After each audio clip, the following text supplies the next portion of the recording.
Hey guys, it's John Tom from Total Brohammer, and today we're on the Chaos roster. We're going to be talking about monsters and beasts. Speaking of that, we have some Dragon Ogres, which is the top tier monster for the Chaos, and we have some Chaos Warhounds with poison, nearly the bottom tier monster for Chaos.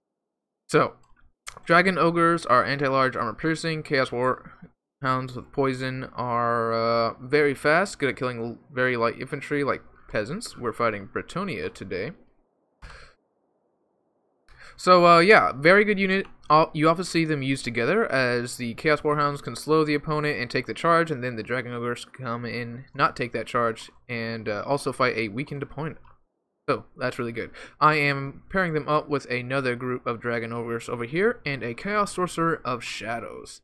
He has Melkosmos Fighting Miasma and Ogres Mindrazor. So since we're fighting Bretonnia, a lot of their high tier cav have physical resistance. We're going to overcast Ogres Mindrazor, which is going to not only give us magic damage, it's also going to give us a ton of more damage, just overall. So we're going to get through the physical resistance of the Bretonnian Grail Knights, and we're also going to do a lot more damage, regardless.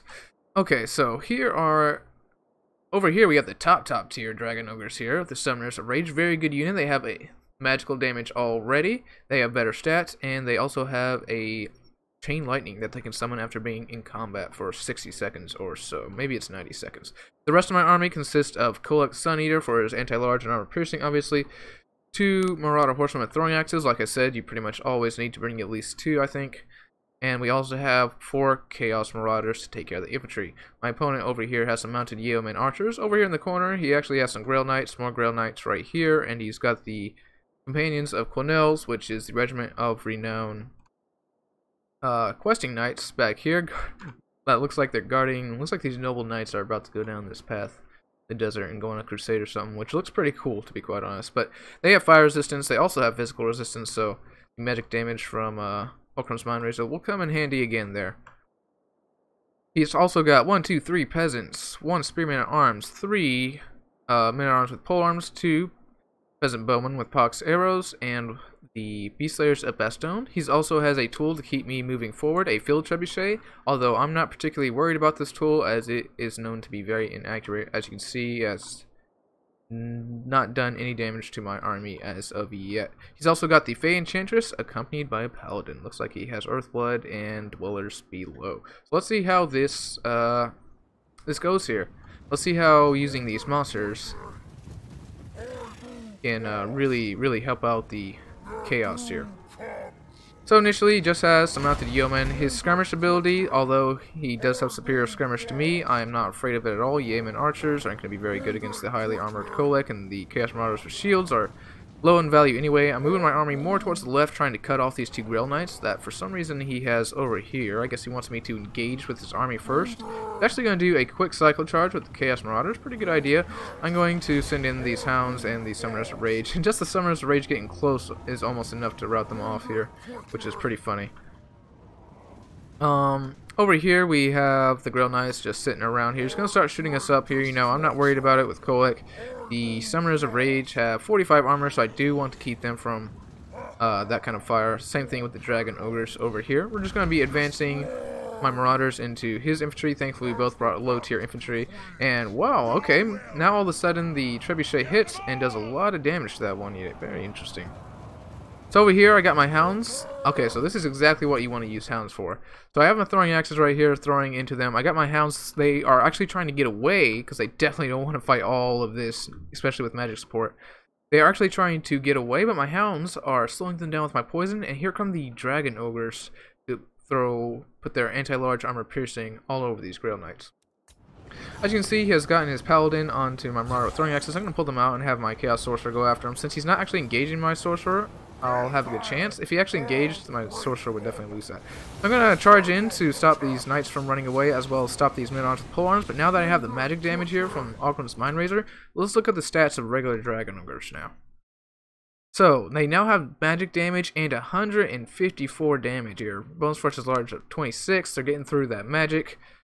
With Melkosmos Fighting Miasma, I can slow the enemy down and do magic damage, and with Alchemist Mind Razor, I can do magic damage and more damage in general in melee. As you can see, I'm going to team up on the Paladin right here. He's not long for this world. We've broken through these peasants, easy enough, but here come another peasant mob. I was just doing some cycle charging with these two guys. I don't want to keep them in melee too long because of all the pole arms. He's going to drop a, whatchamacallit right there. Chalice of Potions, not a great place to drop it, honestly, though. I'm going to over chase with Kolek and this Sorcerer. I'm going to realize it in a moment, bring it back. Also going to drop a Lord of the Storm right here. Not too worried about friendly fire. I just haven't noticed anywhere. He's going to get his Beast Slayers of Baston around.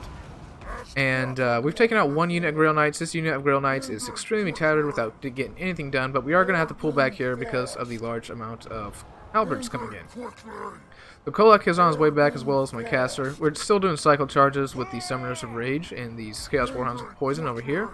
And my opponent, I think he was trying to get out and around, but he got caught by some Marauders. He's going to drop a Dweller's Blow. He really wants to get rid of these Marauder Axemen here, but that's just not going to work out too well for him.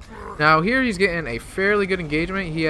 I am going after the Companions of Quenelles. I do not have my Overcast Alchemist Mind Razor, although I do have a single cast Alchemist Mind Razor, so one of these guys is going to have magic damage, which is going to help us get through them much faster. I'm going to have my, thankfully the Hounds and a couple of Dragon Ogres are holding up the Beast Slayers of Baston, but I definitely don't want to stay in here too long. I have these Chaos Marauders chasing after these Peasants and Archers, and those Grail Knights are actually trying to find their way out here. So he has some Peasants and the Paladin coming back here, so I'm going to move around and get back onto his Trebuchet over there. I was able to he tried to pull back the Companions of Quenelles, which further separated him from the Beast Slayers of Baston, so I'm going to take advantage of that. Now we don't have to deal with the Beast Slayers and Halberds while we're doing this. I'm going to have the Chaos Sorcerer of Shadows take care of the Peasants, and the Fey Enchantress, I mean, they're cutting through the front line, but we have so much anti-large yet, and all of our mobility is alive here, so. His Grail Knights are starting to come back now, though. We were able to pretty much, so surprisingly enough, the Companions of Quenelles never actually even routed. So, that's good on them for that. Gonna go ahead and take care of those guys. I got some Poison Hounds chasing after some Yeoman Archers. Just gonna drop an Earthblood right here. I'm not gonna stay engaged in these mid-arms with polearms. I'm gonna use my mobility to keep on cycle charging. As you can see, you have some polearms here that are actually facing the wrong way. They turn around, but that gets rid of the charge bonus. I mean, the charge defense gets large, so we're pretty much going to destroy them on the charge. We're going to do a rear charge into the Beast Slayers of Baston, get some good damage on them. As you can see, we have taken out the Trebuchet. And the Dragon Ogres. Dragon Ogres can be interesting. I've never actually tried this tactic before. I wouldn't say Bretonnia has a good matchup against Chaos anyway, but I'm not too sure after the most recent patch. Bretonnia seemed to have gotten a lot stronger, and I haven't got to... as y'all know, I've been on a break for quite a while, so I haven't got to play the matchup too much since the latest update, as this is the first time I'm playing Chaos, of course, since I'm doing the weekly faction thing. But over here, we're just going to monster match on these polearms. We're just going to basically just cycle charge all around until we win this battle. We were able to get the cavalry advantage on Bretonnia, and therefore we just simply win. Their infantry are not going to be able to hold up here, even though their infantry is for the most part die large and armor piercing. And they don't even need the armor piercing in this case because the Dragon Ogres only having 45 armor. But yeah, the Alchemist Mind Razor, it would have been better if my opponent had actually, you know, charged my Dragon Ogres instead of trying to escape with both of his with all of his cav units. But yeah, it seemed to work out pretty well. And over here, now I'm going to the Fey Enchantress was chasing my Marauders, and I was like, I don't want to chase the Fey Enchantress all around. I'll never catch her. So we're just gonna get my Marauders to hold her up here, and then have Colette come in and put a whomping on her. I don't know where he was going with these polearms, though. Rather strange for my opponent, though. But my opponent was probably new, but an interesting build on trying the Dragon Ogres. I'd like to try it against somebody who is very experienced in the game. I don't think it'll work just because of how squishy Dragon Ogres are. But it did work in this particular case. So, that being said, let's take a look at the breakdown here. So the Dragon Ogre is doing very well. The only one that even lost models was the Summoners of Rage. Poison Hounds were also very, very useful on both sides. Model Horsemen getting quite a few kills on Beast Slayers of Baston. Probably some Grail Knights as well. Marauders doing, you know, mucking up the enemy. Holding up all those peasants. Getting some pretty good kills along the way. So, Yeah, I liked it. I'd have to try it against. I'd have to try it a few more times to see if it's actually valid. This is the first time I'm trying it, but there's an idea for y'all. Anyway, let's go to the custom battle screen and discuss the monsters and beasts for Chaos tier. So, monsters and beasts. Like I said, I already went over the Dragon Ogres and the Hounds here. Chaos Warhounds are the cheapest. They're slightly cheaper than the poison ones. They just don't have poison. But we did not have the opportunity to go over Trolls and Chaos Spawn. So, Trolls and Chaos Spawn. Trolls and Chaos Spawn are ones you don't often see that much because they are typically not that good. And to be quite honest, you usually don't even see Dragon Ogres. So the monsters and beasts on the Chaos side can definitely fill a role, but you don't see them very often. So why don't you see Trolls? Well, while they have decent stats, 34, 32, and 100 armor-piercing damage, they have very low leadership at 40. They are also weak to fire, but do have regeneration. So the fact that they keep on retreating and coming back means they do get to regenerate, but they usually just can't put out the damage quite well enough. They can be useful in some matchups, like I personally like using armored trolls against the Tomb Kings. You can also use trolls against the Dawe. It's a pretty good choice. Chaos Spawn are actually unbreakable. As you can see, they have pretty good stats here. 34, well, decent stats. Well, meh stats as far as melee attack and melee defense. A lot of weapon strength. They are unbreakable, and they are for killing infantry. So these guys are all about killing light infantry. The only problem is they are also very lightly armored, so they get taken down quite easily, but they are unbreakable. Weird Spawn are just a version that has better stats, and looks like it also has physical resistance and armor sundering, which is pretty cool here. But yeah, that's going to be the Chaos monsters and beasts here. Hounds are something you pretty much always see. Summoners of Rage are extremely good. I mean, 53 melee defense on a unit like this is amazing. Like I said, their weakness is ranged fire. But that's going to be all for the monsters and beasts. You know, they have some really useful ones. They have some not so useful ones that have some niche matchups, which when they have such a wide selection, you'd expect. So, a lot to glean there from the Chaos roster, a lot to like on the monsters and beasts.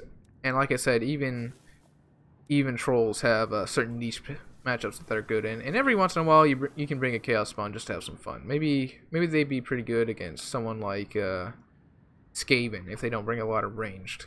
And they might not bring a lot of range considering that you're Chaos and generally very heavily armored. But anyway, guys, that's going to be all for our discussion on the monsters and beasts of Chaos. I hope y'all enjoyed the game. This is going to be John Ton for Total Brohammer, signing out.